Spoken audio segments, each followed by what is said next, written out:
전능하신 하나님 말씀 낭송. 적그리스도를 폭로하다.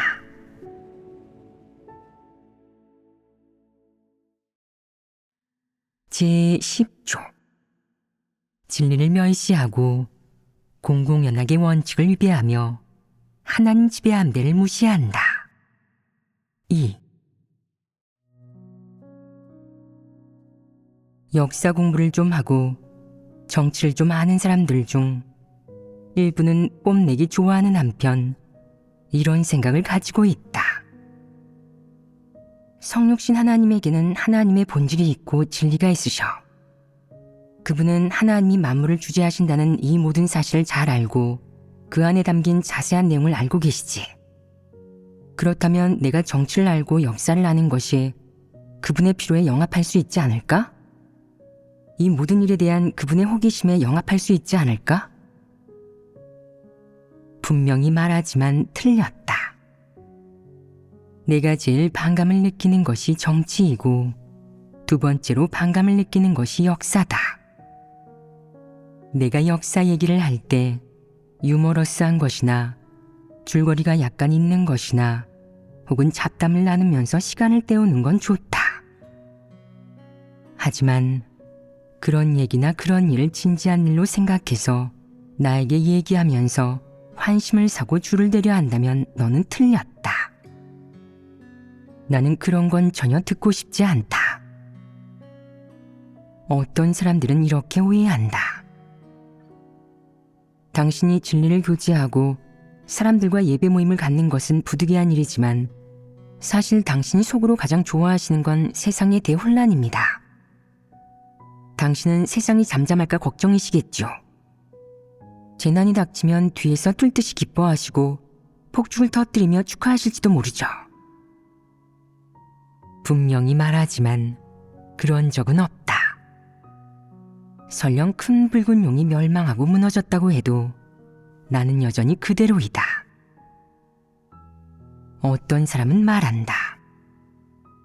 큰 붉은 용이 무너지는 게 기쁘지 않으십니까?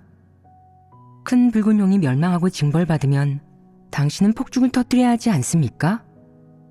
큰 잔치를 열어 하나님 선민들과 같이 축하해야 하지 않습니까? 너희 생각에는 그래야 하느냐? 그렇게 하는 게 옳으냐 그르냐? 그렇게 하는 게 진리에 부합하느냐? 사람들은 말한다. 큰 붉은 용은 하나님의 선민들을 그토록 박해했고 하나님에 관한 유언비어를 날조해서 하나님 이름을 훼손하며 하나님을 모독하고 판단했습니다. 그들이 죄의 대가를 받으면 우리는 당연히 축하해야 하지 않습니까? 너희가 축하하겠다면 허락하마. 너희도 너희 기분이 있을 테니 말이다.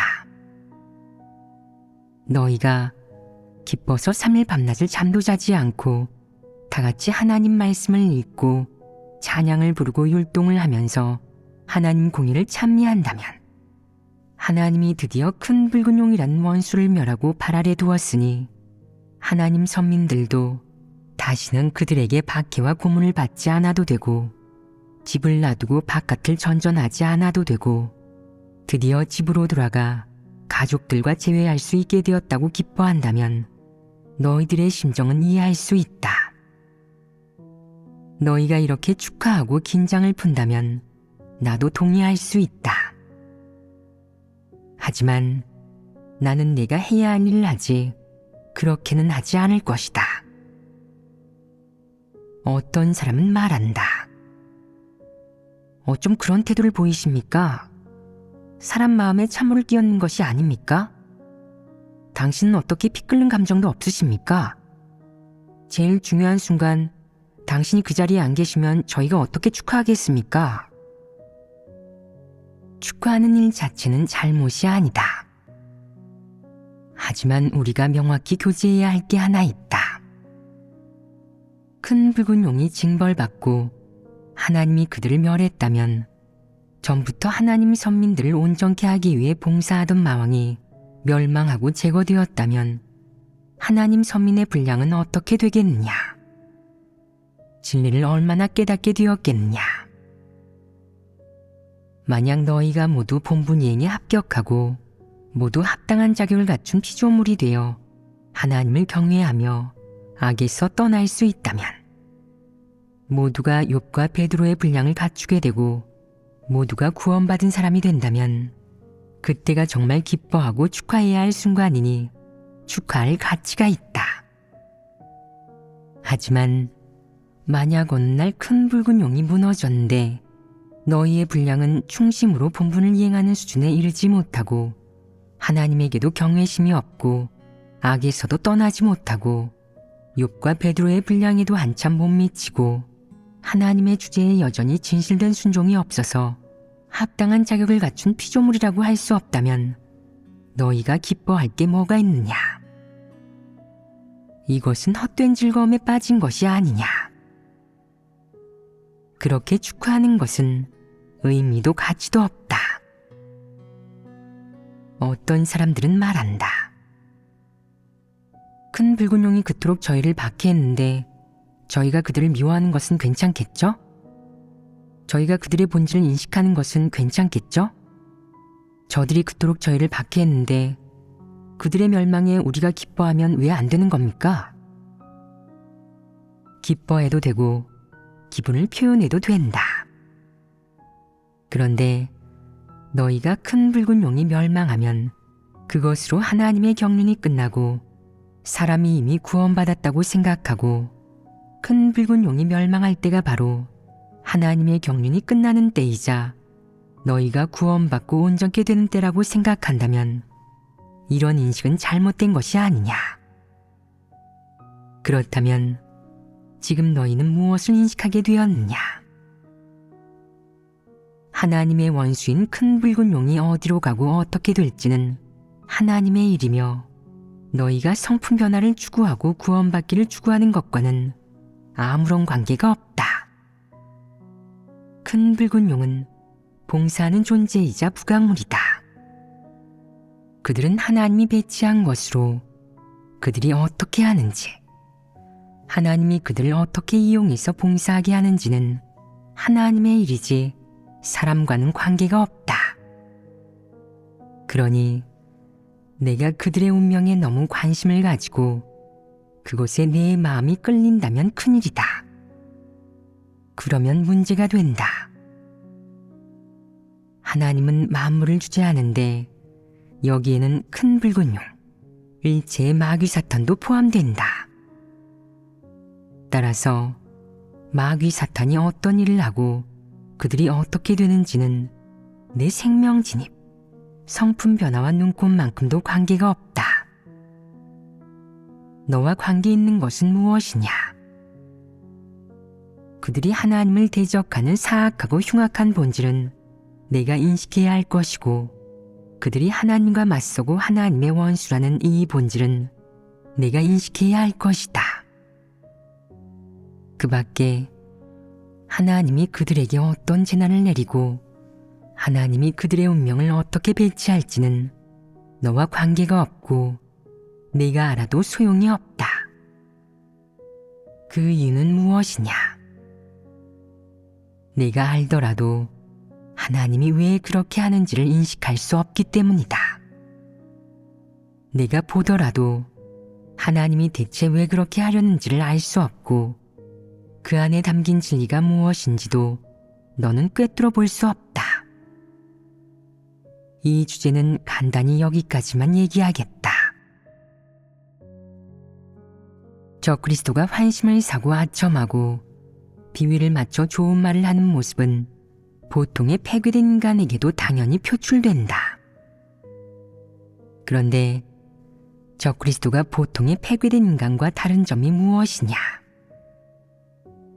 환심을 사고 아첨하고 비위를 맞춰 좋은 말을 하는 그의 행위에는 존중과 진심이 없다.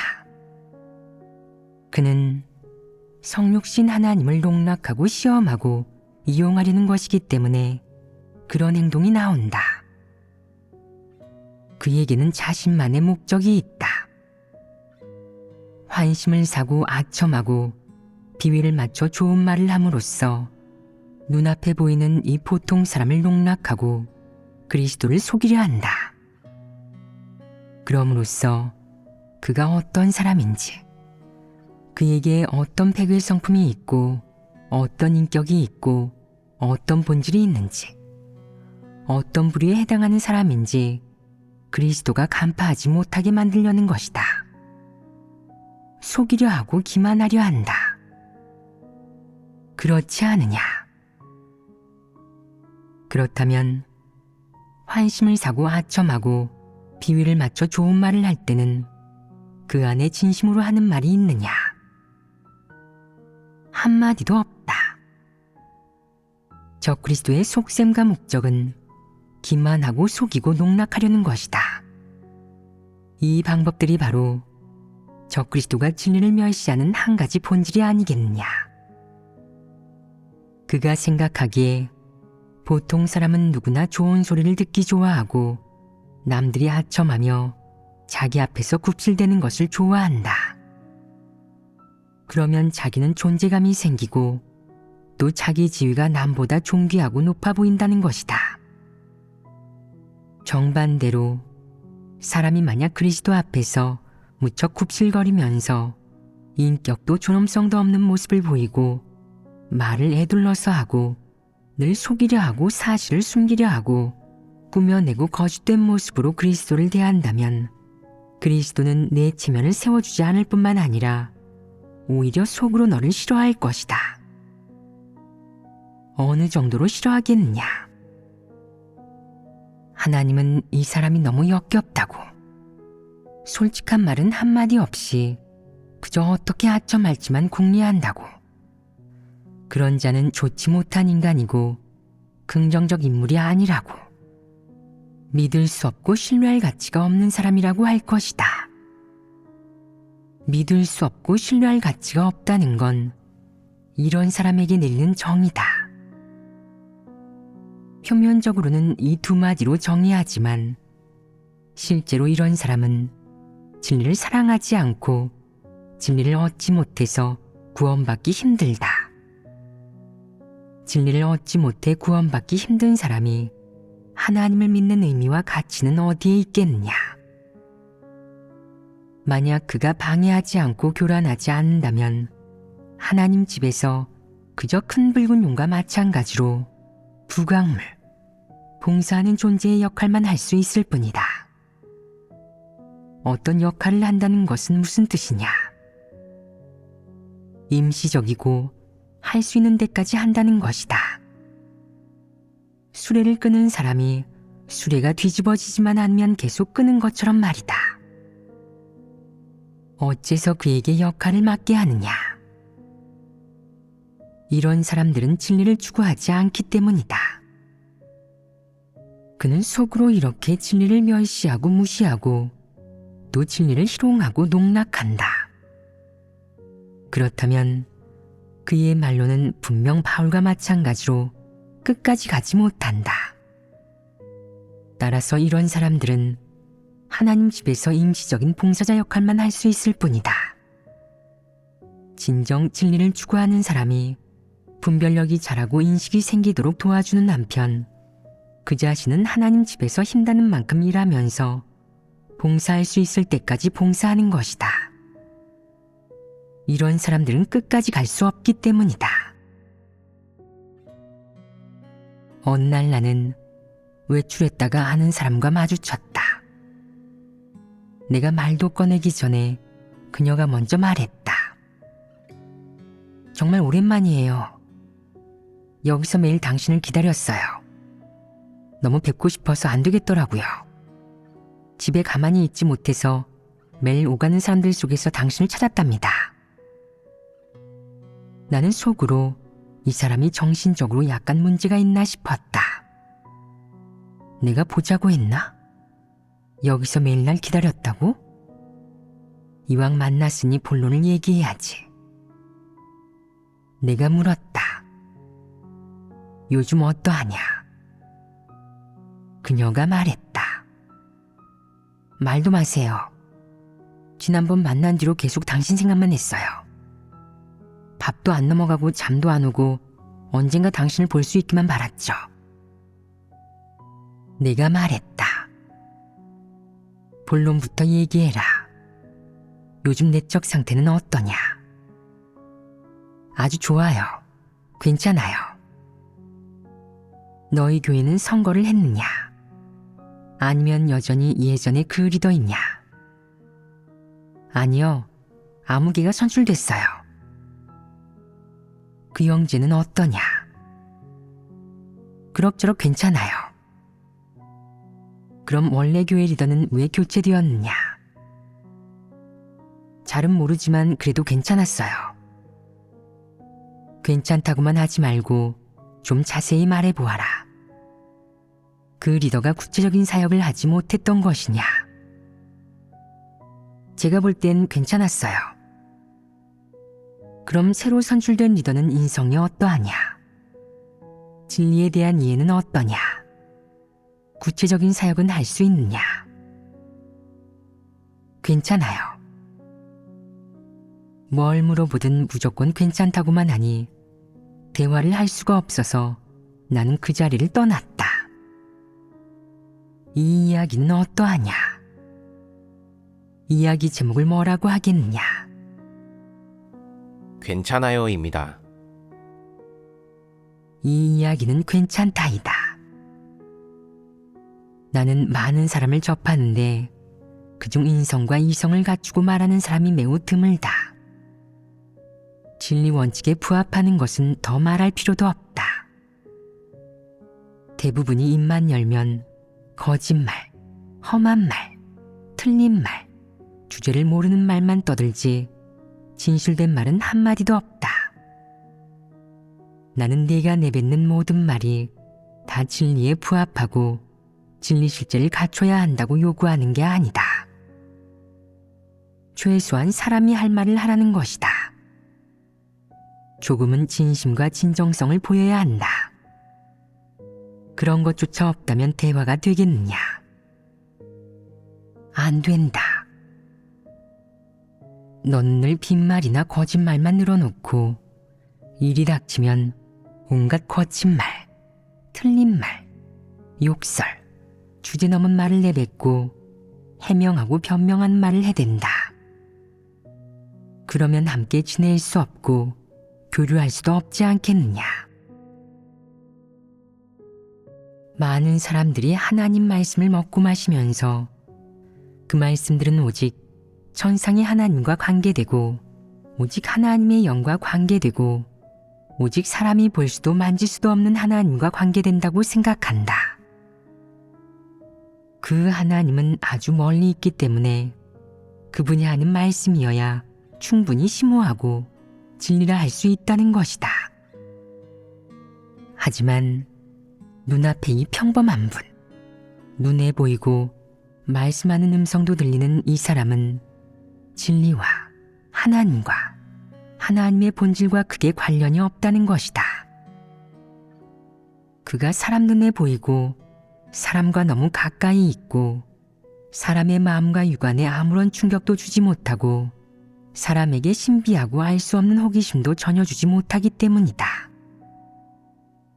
사람이 느끼기에 형상이 있고 음성을 발해 말씀할 수 있는 평범한 이 사람은 헤아리고 꿰뚫어 보기가 너무 쉽다. 심지어 사람은 그를 한눈에 간파하고 꿰뚫어 볼 수 있다고 생각한다.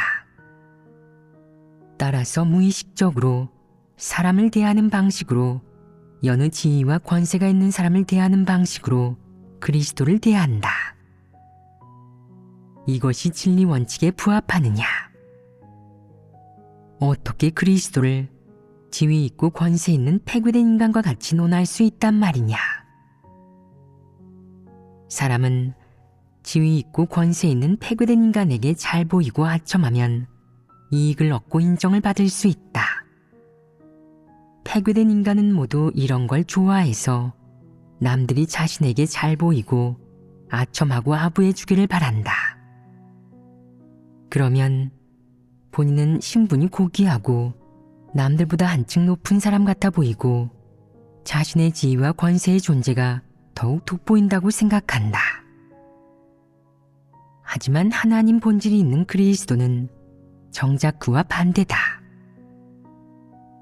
사람이 지위와 명망이 있는 것은 사람이 고귀한 본질, 고귀한 인품이 있어서 그런 게 아니다. 따라서 반드시 갖가지 수단을 써서 남들로부터 숭배와 아첨을 이끌어냄으로써 자신의 명망과 지위를 드러내야 한다. 그러나 하나님 본질을 갖춘 그리스도는 그 자체로 하나님의 신분과 지위를 가지고 있으며 그 어떤 피조물의 본질과 지위보다도 높다. 그의 신분과 본질은 객관적으로 존재하므로 어떤 피조물이 지켜 세워서 증명할 필요도 없고 그 어떤 피조물이 환심을 사고 아첨해서 그의 신분과 본질 그리고 그의 존귀한 지위를 드러낼 필요는 더더욱 없다. 그리스도가 하나님의 본질을 지닌다는 사실은 생리적인 것으로 어떤 사람이 더해준 것도 아니고 인류 가운데서 오랫동안 체험을 쌓은 뒤 손에 넣은 것도 아니기 때문이다. 다시 말해 모든 피조물이 사라진다 해도 하나님의 신분과 본질은 여전히 하나님의 신분과 본질이고 하나님을 경배하고 따른 피조물이 하나도 없더라도 하나님의 본질은 여전히 하나님의 본질이라는 이 사실은 달라지지 않는다는 것이다. 적그리스도는 그리스도가 무슨 말을 하고 무슨 일을 하면 사람은 반드시 비위를 맞춰 좋은 말을 해야 하고 지켜 세우고 무조건 따르고 잘 보여서 그의 기호에 영합해야 하고 그의 의사에 위배되면 안 된다는 잘못된 생각을 가지고 있다. 그러면 그리스도는 마음으로 아마 자기 신분과 지위의 존재를 느낄 것이라고 생각한다. 그건 커다란 착각이다. 누구든 폐괴된 인류 중에 명망 있고 권세 있고 지위 있는 사람은 그 명망과 권세를 어떻게 쟁취한 것이냐? 환심을 사고 아부에서 얻어낸 것입니다. 그것도 맞는 말이다.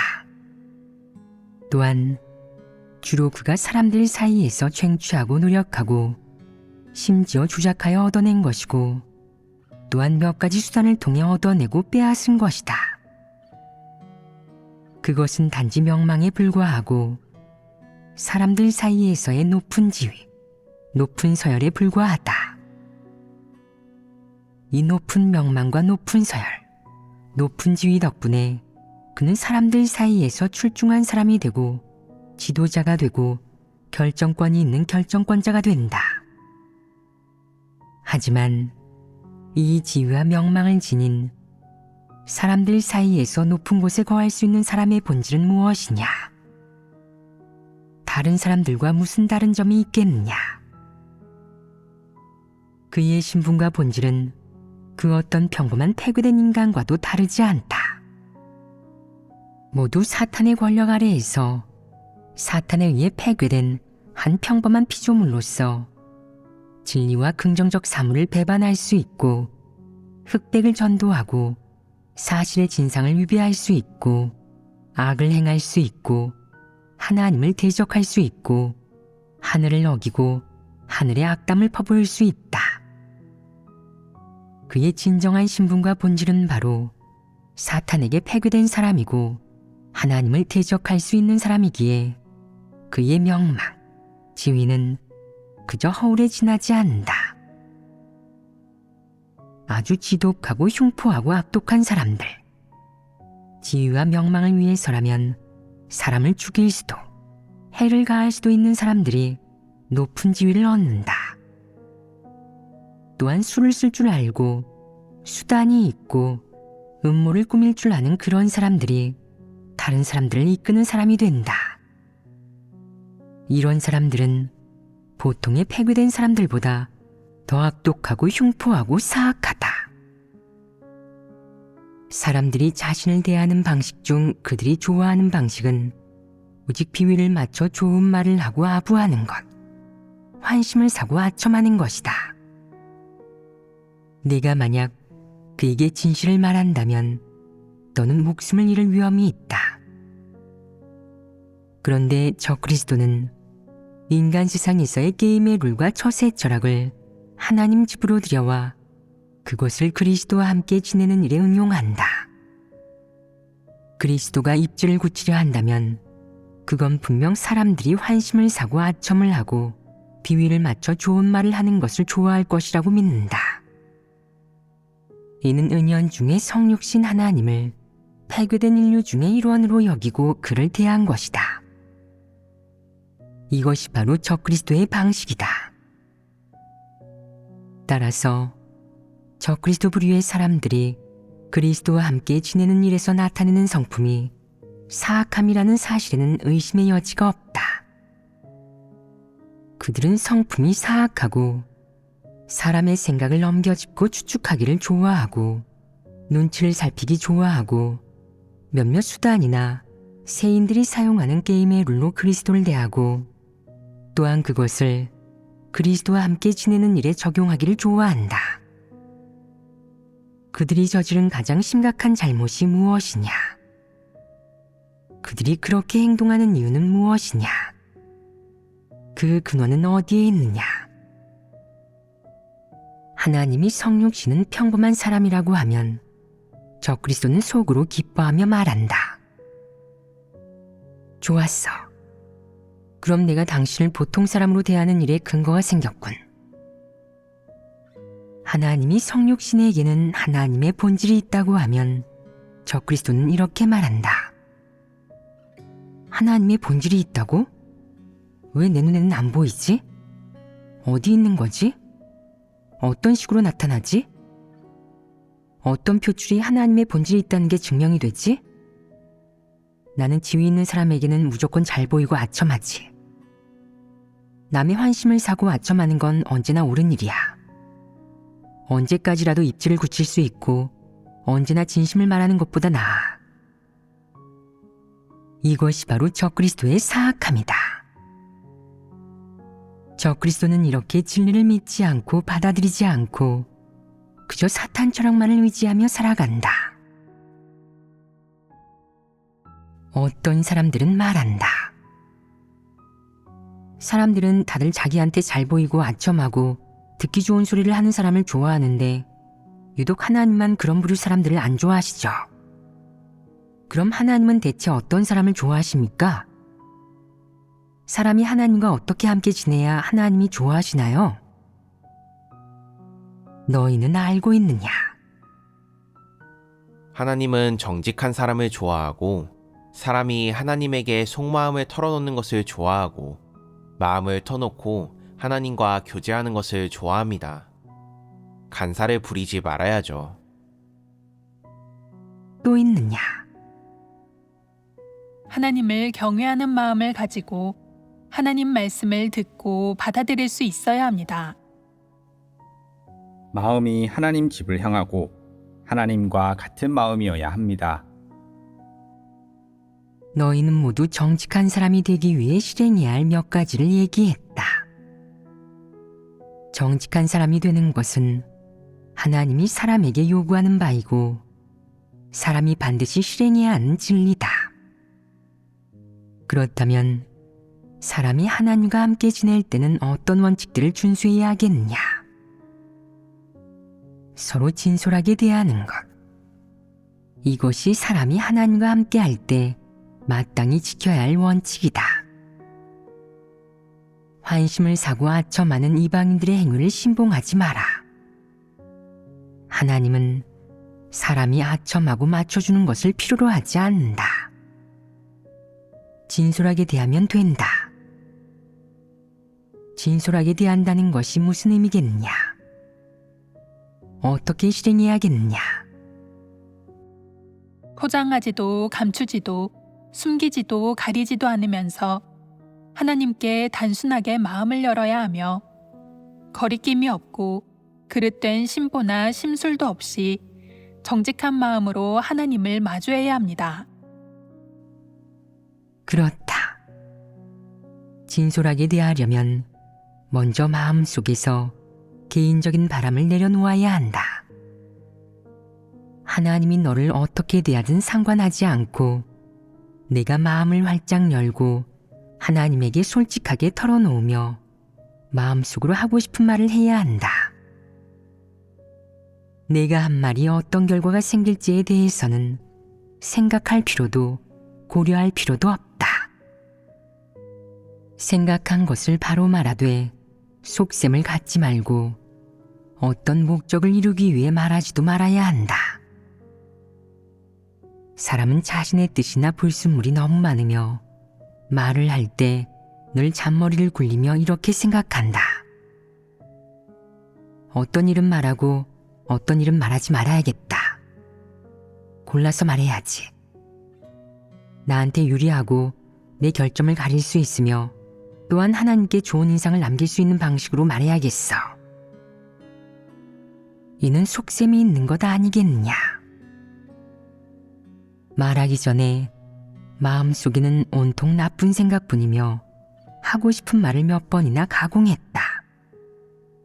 그러니 입에서 나오는 말은 그렇게 순수하지도 조금도 진실하지도 않으며 개인의 속셈과 사탄의 관계가 들어있는 것이다. 이는 진솔하게 대하는 것이 아니다.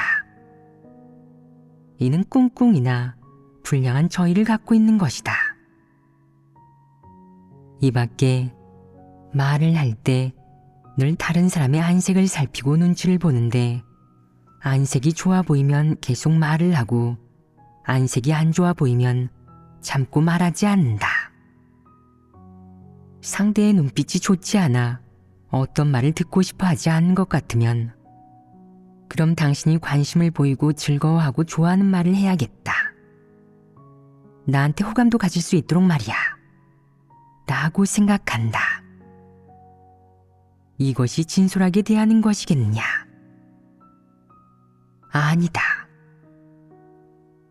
어떤 사람은 교회에서 누가 악행을 저지르고 교란하는 것을 보고도 고발하지 않는데 그의 마음은 이렇다.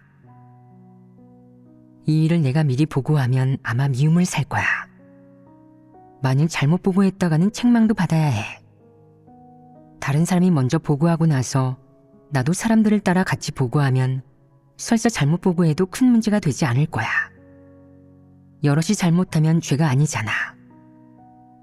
모난 돌이 정 맞는다는 말도 있는데 내가 모난 돌이 될 수는 없지. 바보나 기를 쓰고 앞으로 나서는 거야. 이것이 진솔하게 대하는 것이냐? 분명 아니다. 이런 사람은 너무나 교활하다. 그가 만약 교회 리더나 책임자를 맡는다면 교회 사역에 손해를 가져오지 않겠느냐? 분명 그럴 것이다. 이런 사람은 절대로 써서는 안 된다. 너희는 이런 부류의 사람을 분별할 수 있느냐? 가령 어떤 리더가 나쁜 짓을 하고 교회 사역을 교란했지만 다들 아무도 이 사람의 실체를 알지 못하고 상부에서도 이 사람이 어떤지 모르는 상황에서 너 혼자만 그 실체를 알고 있다고 해보자. 이런 상황에서 너는 사실대로 문제를 상부에 보고할 수 있겠느냐? 이것은 사람을 가장 잘 드러내는 일이다. 너는 이 일을 숨긴 채 아무한테도 말하지 않고 심지어 하나님에게도 말하지 않는다. 그러다 이 리더는 악행을 많이 저질러 사역을 망가뜨리고 다들 그를 폭로하고 처리한다. 너는 그제서야 일어나서 입을 연다. 저는 일찍부터 그 사람이 좋은 사람이 아닌 걸 알았지만 어떤 사람들은 그가 좋은 사람이라고 생각하더군요. 제가 만약 얘기했더라면 다들 믿지 않았을 겁니다. 그래서 얘기하지 않았죠. 그가 나쁜 짓을 해서 모두들 분별이 생겼으니 제가 그의 실체를 밝힐 수 있는 겁니다. 만약 이렇게 한다면 이게 진솔하게 대하는 것이냐? 매번 누구의 문제를 폭로하고 어떤 문제를 보고하든 항상 대세를 따르고 끝에 가서 일어나 폭로하고 보고한다면 그것이 진솔하게 대하는 것이냐? 그건 전혀 진솔하게 대하는 것이 아니다. 가령 내 눈에 거슬리거나 혹은 내 심기를 건드린 사람이 있는데 내가 보기에도 악인은 아니었다. 하지만 속이 좁아서 그를 미워하게 된 너는 보복하고 싶고 망신을 주고 싶은 마음에 온갖 방법을 짜내고 기회를 찾아서 상부에 그에 대해 안 좋게 얘기했다. 너는 그저 사실을 말했을 뿐 그 사람을 정죄한 것도 아니지만 그렇게 말하는 순간 내 속셈은 이미 밖으로 드러났다. 즉, 상부의 손을 빌려서 혹은 하나님이 한마디 하게 해서 그를 처리하려는 생각이었다. 너는 상부의 문제를 보고한다는 구실로 자신의 목적을 달성하려는 것이었다. 그 안에는 분명 개인의 사심, 불순물이 들어있고 진솔하게 대하는 것과는 더욱 거리가 멀다. 만약 악인이 교회의 사역을 교란하고 내가 교회의 사역을 지키기 위해 상부의 문제를 보고했다면, 더군다나 보고한 문제가 완전히 사실이라면 그런 경우는 사탄 철학에 따라 일을 처리하는 것과는 전혀 다른 얘기가 된다. 그건 정의감과 책임감이 있고 충성을 다하는 모습에 해당하는데 그게 바로 진솔하게 대하는 모습이다. 하나님은 사람이 환심을 사고 아첨하고 비위를 맞춰 좋은 말을 하는 것을 좋아하지 않는다. 그럼 하나님은 어떤 사람을 좋아하겠느냐? 하나님은 사람이 어떻게 하나님과 함께 지내며 교제하는 것을 좋아하겠느냐? 하나님은 정직한 사람을 좋아하며 사람이 진솔하게 대하는 것을 좋아한다. 남의 눈치를 살필 필요도 맞장구 칠 필요도 없다. 그저 진솔하게 대하고 마음이 진실하며 마음속에 숨기고 포장하거나 위장하는 것이 없고 겉과 속이 똑같으면 된다. 즉, 그리스도를 대하고 그리스도와 함께 지낼 때는 어떤 노력을 기울일 필요도 사전 작업을 할 필요도 없고 혹은 미리 무언가를 예비하거나 미리 뭔가를 하지 않아도 된다. 그렇게 하지 않아도 된다. 하나님은 사람이 진솔하게 대하는 것을 좋아한다. 즉, 서로 마음이 통하는 상태에서 정상적이고 자연스럽게 대화하고 어울리면 된다. 설령 잘못된 말을 좀 하거나 언어 사용이 부적절해도 문제가 안 된다. 일례로 내가 어떤 곳에 갔는데 밥 짓는 사람이 물었다. 식사하실 때 가리는 음식이 있으세요? 어떤 건 드시고 어떤 건 안 드시나요? 뭘 해드리면 좋을까요? 내가 말했다. 너무 짜게 하지 말고 맵게도 하지 마라. 또 너무 기름지게 하지 마라. 기름에 지지거나 튀긴 것을 하지 마라.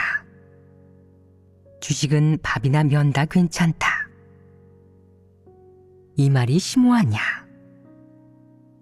밥을 할 줄 아는 사람이면 바로 무슨 말인지 알 수 있다.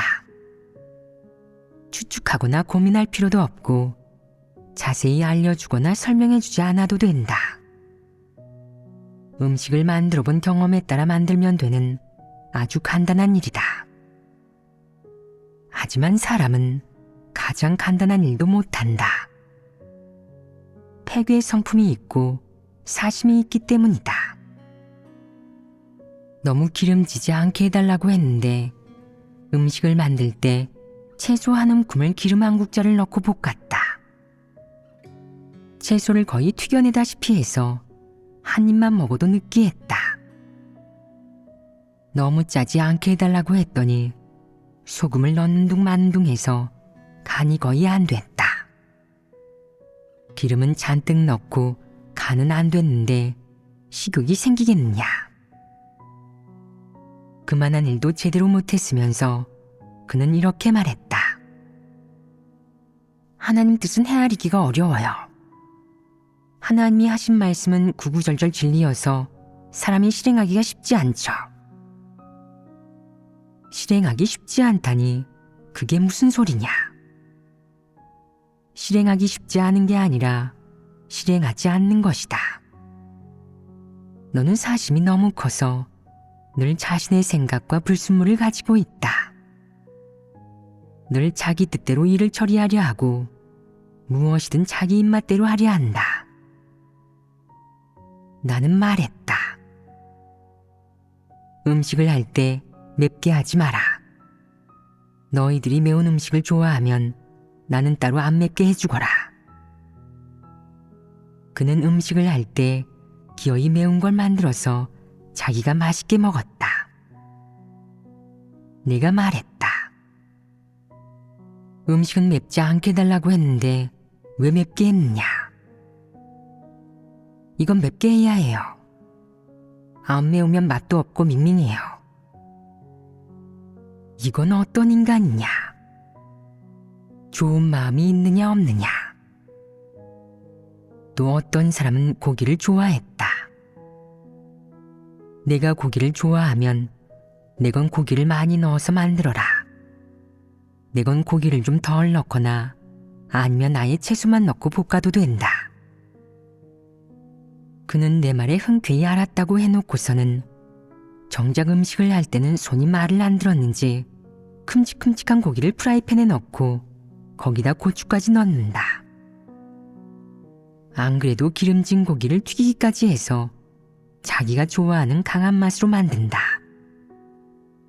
그렇게 하지 말라고 해도 안 된다. 심지어 그는 이렇게 말한다. 당신 수발 드는 것도 쉽지 않군요. 이게 얼마나 맛있는데요. 다들 먹는데 왜 혼자만 안 드세요? 다 당신을 위해서 이렇게 만든 거잖아요. 많이 드셔야 몸에도 좋고 기운도 나죠. 건강해야 설교도 많이 하시지 않겠어요? 한편으로는 당신을 배려하고 또 한편으로는 교회 형제자매들을 배려한 겁니다. 아주 골치 아픈 사람이 아니냐. 어떤 일에든 욕망이 너무 크고 어떤 일이든 자기 주장과 생각이 있다. 진리가 있고 없고를 떠나 최소한의 인성조차 없다. 이것이 진솔하게 대하는 것이냐? 이 사람이 처음에 나에게 물어볼 때는 사람에게 잘하는 것 같으니까 음식을 만들라고 하면 당연히 잘할 것 같았다. 막상 밥상을 한번 받아보면 그가 말을 좋게 해서 너한테 아주 잘할 것 같지만 사실은 이기적이고 비열한 인간이라는 점을 알게 될 것이다. 나는 이렇게 천성적으로 생각이 많고 머리가 잘 돌아가는 사람들을 자주 만난다. 그녀는 같이 있을 때 내가 약을 마시려고 하면 약을 꺼내자마자 물을 떠온다. 내가 외출하려 하면 얼른 가방을 가져오고 바깥 날씨가 추울 것 같으면 목도리와 장갑을 가져온다. 나는 이런 생각이 든다. 동작은 참 빠릿빠릿한데 어째서 어색한 느낌일까? 내가 외출을 하든 집에 들어오든 옷을 입고 신발을 신고 모자를 쓰려고 하면 항상 나보다 손이 빠르다. 너희 생각에 내가 어떤 기분이겠느냐? 기분이 좋겠느냐? 아니면 싫겠느냐? 너희는 이런 짓을 싫어하느냐? 그렇습니다. 너희도 싫어하는데 그럼 나는 어떻겠느냐? 어떤 사람은 이런 짓을 해놓고 속으로 좋아하고 흡족해하며 말한다. 직장 다닐 때 우리 사장님은 저만 좋아했어요. 저는 가는 곳마다 사람들이 다 좋아해요. 머리가 잘 돌아가잖아요. 그건 알랑거리며 아부를 잘하고 환심을 사고 아첨을 잘한다는 말이다. 둔하지도 무디지도 멍청하지도 않다. 손발이 민첩하고 머리가 잘 돌아가서 어딜 가든 사람들이 좋아한다는 것이다. 어딜 가든 사람들이 좋아한다는 그 말은 나 역시도 좋아할 거라는 뜻이다. 내가 좋아하겠느냐? 짜증이 나서 죽을 지경이다. 나는 이런 사람을 보면 피한다. 또 어떤 사람들은 세상에서 폭력 조직의 보스나 악질 두목이 차를 탈 때 경호원이나 부하들이 굽실대며 문을 열어주거나 손으로 머리를 막아주는 것을 보고 나에게도 그런 짓을 한다. 내가 차에 타기 전에 얼른 손을 뻗어 문을 열어주고 문을 연 다음에는 손으로 머리를 막아주는데 마치 이방인들이 수장을 대하는 것 같다. 나는 그런 사람들에게 반감을 가진다. 진리를 전혀 추구하지 않는 이런 사람들은 인성이 이기적이고 비열하고 야비하고 또 염치가 없다. 내가 사람들과 함께 지낼 때 지위가 있고 명망이 있는 사람에게는 환심을 사고 아첨을 하며 계속해서 굽실거리면 올곧은 사람들은 이에 반감을 가지며 이런 사람들을 멸시한다. 내가 나에게 그런 짓을 하면 나는 더욱 반감이 든다. 절대 그런 짓은 하지 마라. 나는 그런 게 필요하지도 않고 역겹기만 하다. 내가 필요한 것은 너의 그 환심사고 아첨하고 굽실대는 행동이 아니라 내가 진솔하게 대하는 것이다. 만나면 속마음을 얘기할 수 있고 자신의 인식과 체험, 부족한 점을 얘기하고 자신이 본분을 이행하는 과정에서 드러내는 배경을 얘기하고 체험하면서 자신이 이루지 못했다고 생각되는 일들을 얘기하는 것이다. 이런 것들은 모두 구하고 교제할 수 있고 또 토론할 수 있다. 어떤 주제를 교제하고 어떤 화제로 대화를 나누든 진솔하게 대해야 하고 이런 마음과 태도가 있어야 한다. 환심을 사고 굽실거리고 아첨하고 알랑거려서 호감을 얻으려고 하지 마라.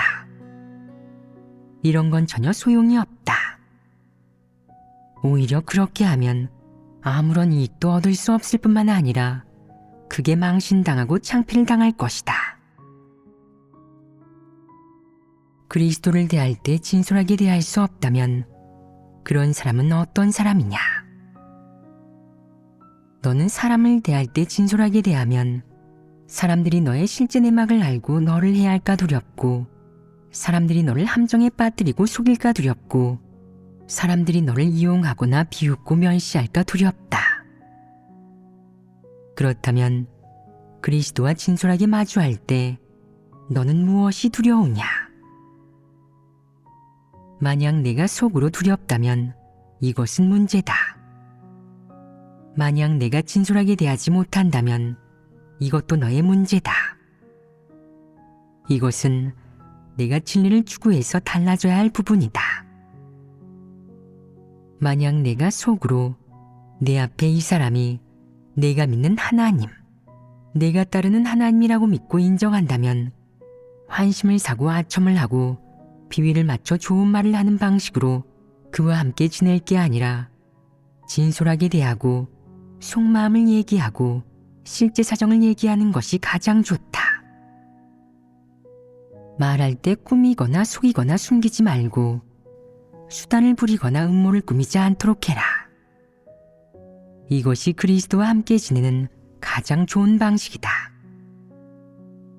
너희는 할 수 있겠느냐? 진솔하게 대하는 것과 환심을 사고 아첨하는 것 중 어느 것이 긍정적이냐? 진솔하게 대하는 것은 긍정적인 사물이지만 환심을 사고 아첨하는 것은 부정적인 사물이다. 만약 진솔하게 대하는 이런 긍정적인 일을 해내지 못한다면 그것은 그 사람에게 문제가 있고 폐괴의 성품이 있다는 뜻이다. 나의 이런 요구가 과하냐? 과하다고 느낀다면 내가 이런 대우를 받을 자격이 없고 진솔하게 대하는 이런 방식과 태도로 함께 지낼 자격이 없다고 생각한다면 너희에게 더 좋은 방법, 더 좋은 방식이 있느냐? 없으면 내 말대로 실행하도록 해라. 이 항목은 여기까지 교제하겠다.